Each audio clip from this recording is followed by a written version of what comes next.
성도 여러분, 아멘. 신본주의 예배에서는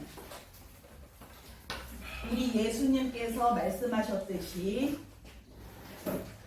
내 말은 하나도 하지 못하고 하나님께서 하시는 말씀만 할 수 있다고 예수님께서 말씀하신 것처럼 신본주의 예배에서는 내 말은 단 한마디도 할 수가 없고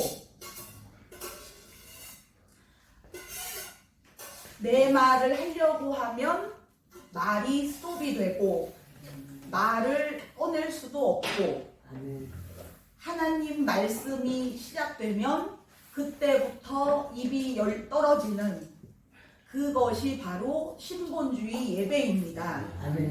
그러므로 이 하나님 말씀이 아니라 사람 말일까봐 혹은 마귀 말일까봐 걱정을 하지 않으셔도 됩니다. 아멘. 하나님께서 주관적으로 주관을 하셔서 계속 보호하시고 감찰하시고 아멘. 관리하시기 때문에 아멘. 그것에 대하여는 걱정하시거나 의심하지 않으셔도 됩니다. 아멘.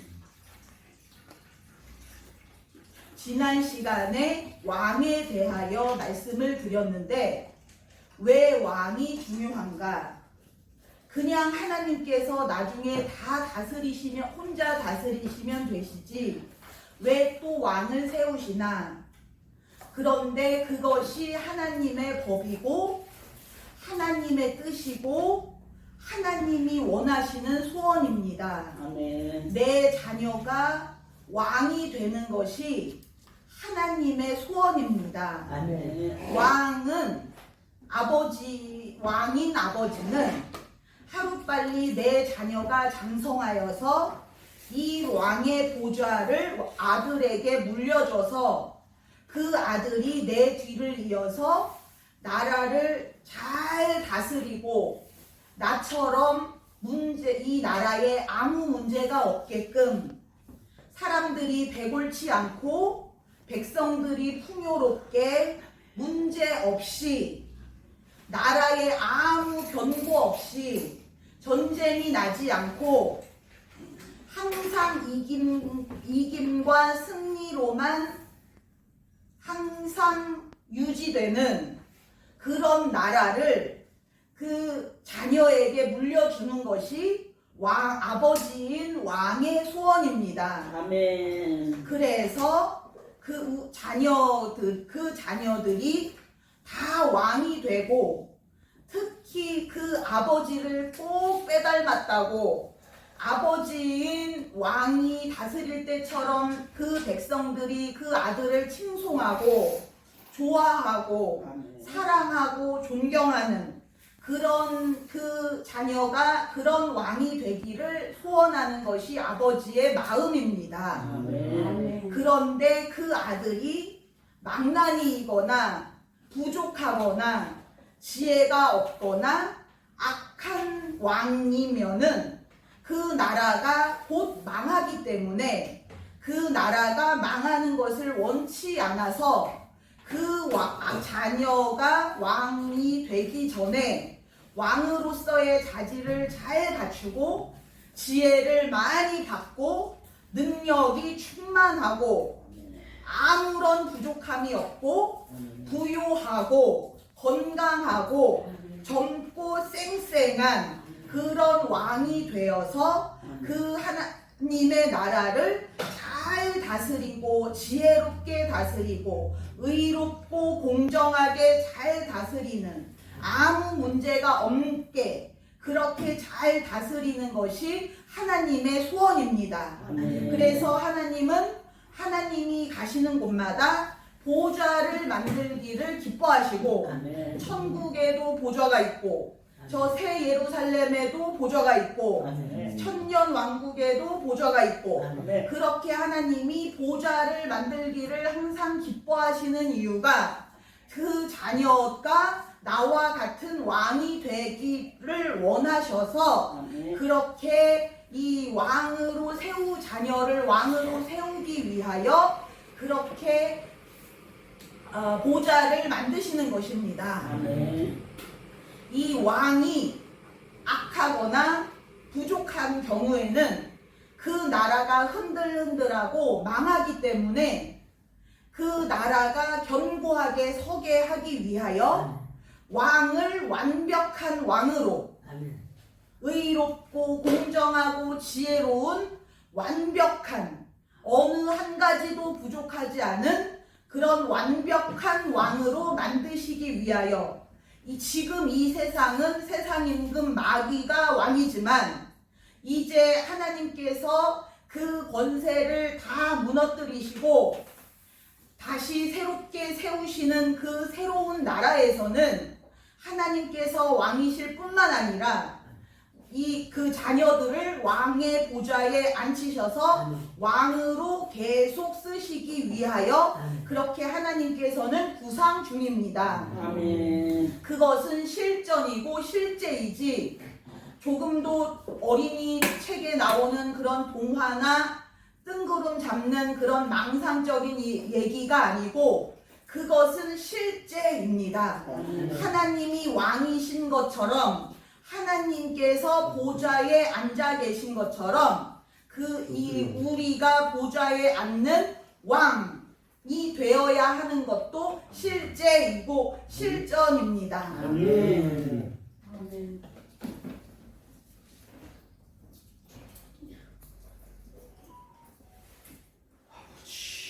좁은 문에 대하여 하나님께서 말씀을 하시려고 하시는데 좁은 문이라는 것은 무엇이냐면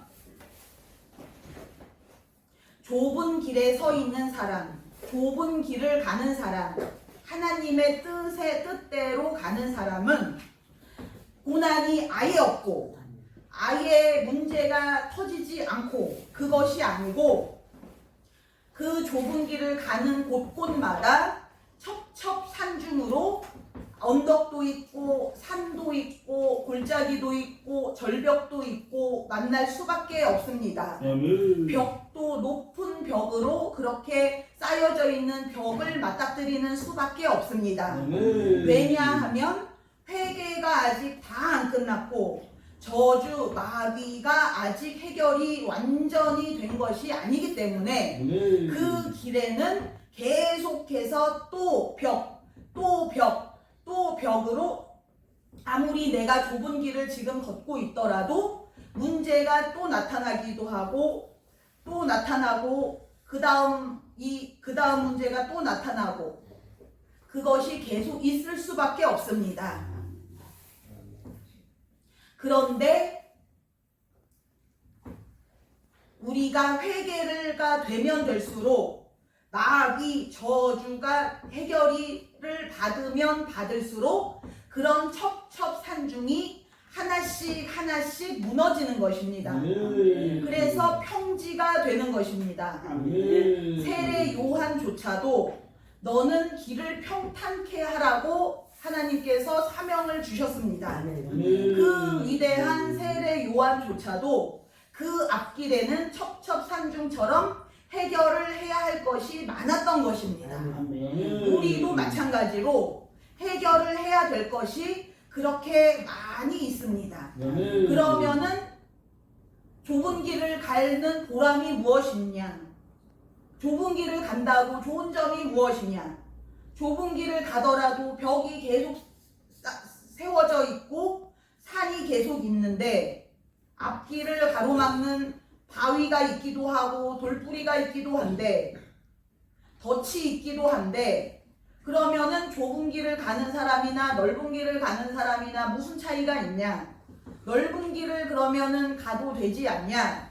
라고 할 수가 있는데 이 좁은 길에 가는 사람은 그 차이가 뭐냐면 하나님께서 그 아무리 벽이 두꺼운 벽 여리고 성 같은 두꺼운 벽이 문 앞에 이렇게 세워져 있어도 앞길을 가로막고 있어도 반드시 거기에 하나님께서 좁은 문을 열어 놓으신다는 것입니다.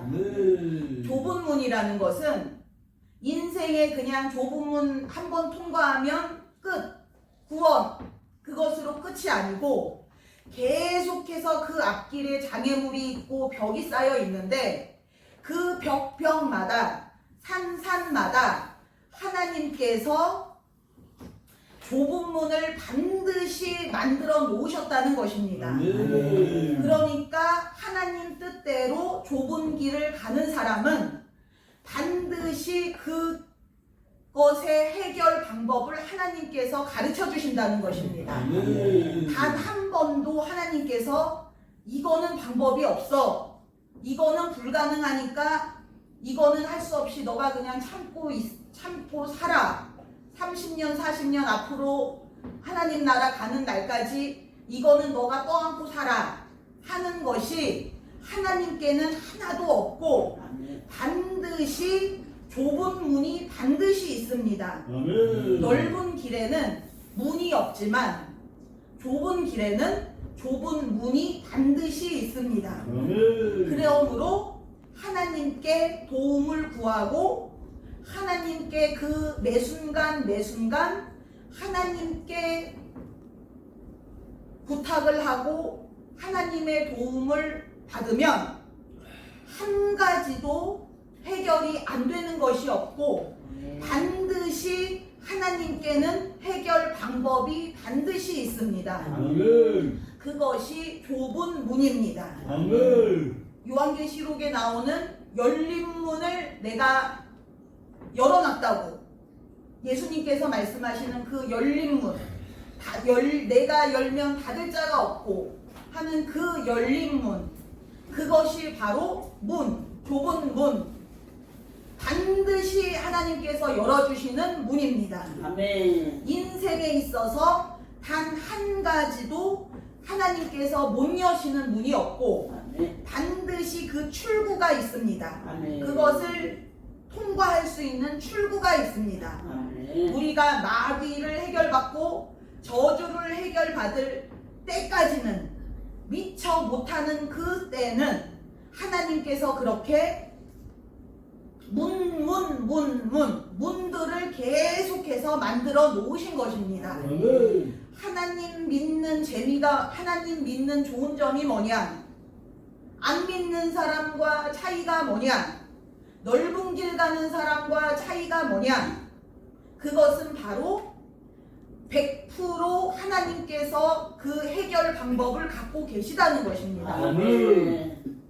그래서 이제 그렇게 통과를 하다 보면 차츰차츰 마귀, 죄, 저주가 해결받으면 받을수록 그때부터는 이제는 아예 평탄한 길, 평지가 계속되는 것입니다.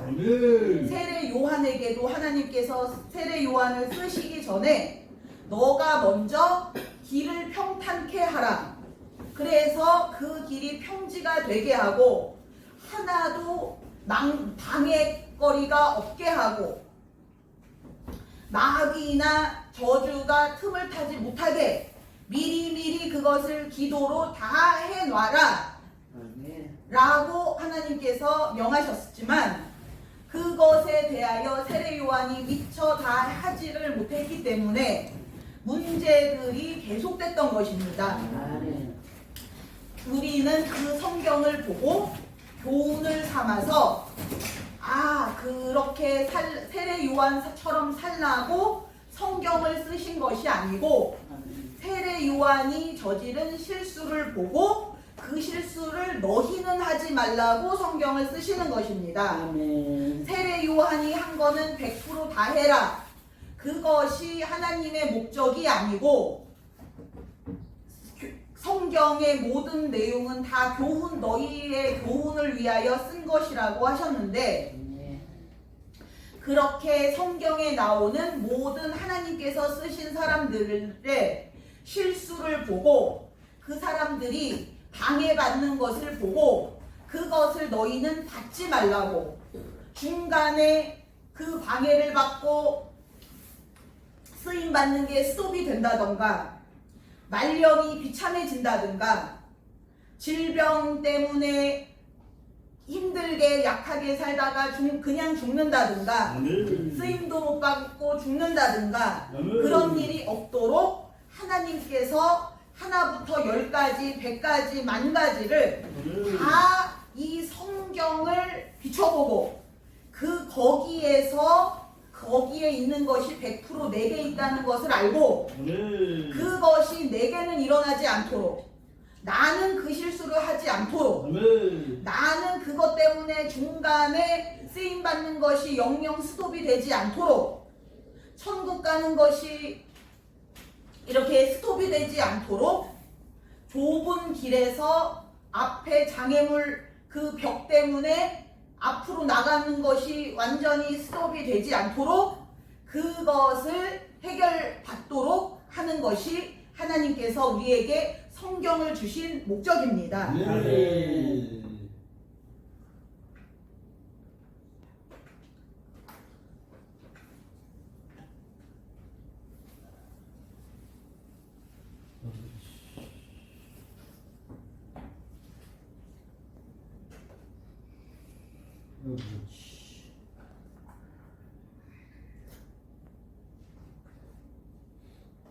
그 성경의 인물들이 겪은 고난이나 어려움, 뼈아픈 후회, 그것을 우리가 할 필요가 전혀 없는 것입니다. 그것을 우리가 가지거나 겪는 것이 하나님 뜻이 아니고 그것을 너희가 겪지 말라고 하나님께서 우리에게 그 해결책을 자꾸자꾸 주시는 것이고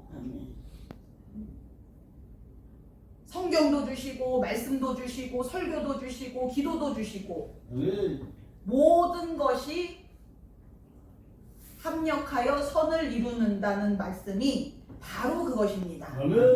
우리가 완벽해지는 것을 위하여 하나님께서 그 모든 것을 예비를 하시고 사용을 하신다는 것입니다.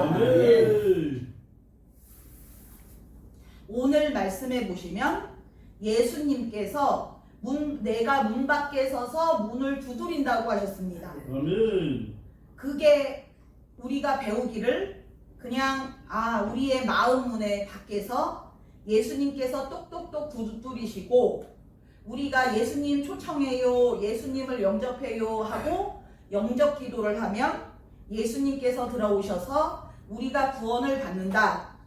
그렇게 우리가 배웠는데 사실 그 본래 하나님의 뜻은 그게 무슨 의미냐면은 예수님께서 문 밖에 서서 문을 두드리신다는 것은 그냥 문 밖에서 이렇게 똑똑똑똑 이렇게 그냥 얌전히 똑똑똑똑 이렇게 두드리고 계신 것이 아니고